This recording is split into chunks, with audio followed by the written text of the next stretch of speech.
Hey guys, what's up? In the previous video, I taught you some useful tips and tricks which can definitely help you get high score in the IELTS speaking test. In today's lesson, you're gonna have a chance to practice what you learned with a list of speaking part 1 questions. I will also give you some more essential tips to boost your mark. Let's go. First of all, please think about how you could answer the following questions and make notes. Then, work with a different partner and take turns to ask and answer the questions. You might check the sample talks and the recording script in the previous lesson again to get the idea how to answer those. Number 1. Can you tell me what you do? Do you work or are you a student? Number 2. Where do you come from? Number 3. Can you describe your town city to me? You can find the sample answers for questions 1, 2, and 3 in units 1 and 2 of this course. Please have a look again in case you get stuck. Number 4. What do you like about the area where you live? Number 5.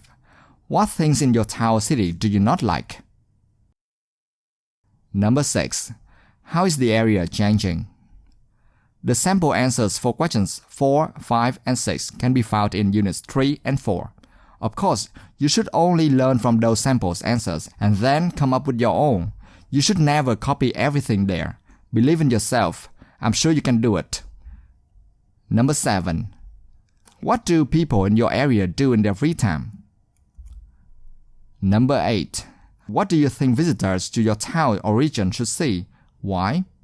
Questions number 7 and 8 are totally new. Just take your time to think about how to answer them. You will surely figure out.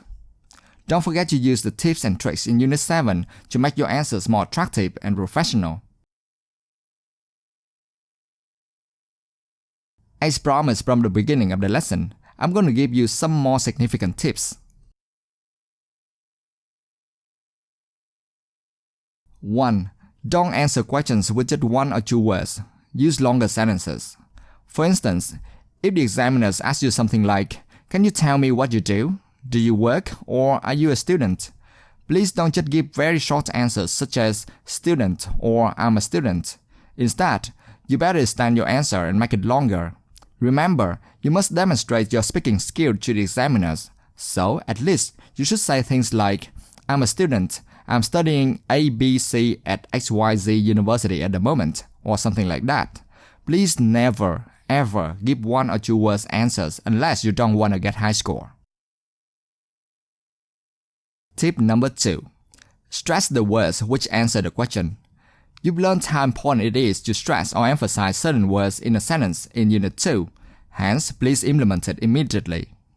For example, if the examiners ask, "Where do you come from?" listen and say for yourself whether you recognize the difference between these 2 answers. Answer 1. I come from Muttra in Oman. Answer 2. I come from Muttra in Oman. Can you realize the difference? In answer 1, I stress the 2 words Muttra and Oman, while I emphasize I come from and in answer 2. Obviously, answer 1 is far better than answer 2 because it tells the examiner exactly the information he or she is looking for. In answer 2, I intentionally emphasize the words I come from and in, which do not answer the question at all. If you keep stressing the wrong words, chances that the examiners can hardly understand your answers, and so you're gonna get low points. Tip number 3. Give some extra information when you can.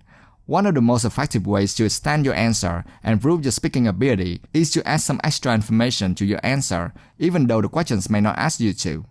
For instance, you can learn from Hanan when she answered the question, "Can you tell me what you do, Hanan?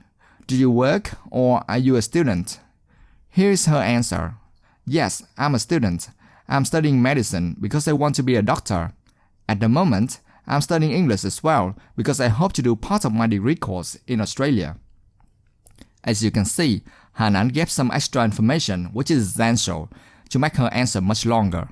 In fact, she only needs to say, "Yes, I'm a student. I'm studying medicine." That's quite enough to answer the question.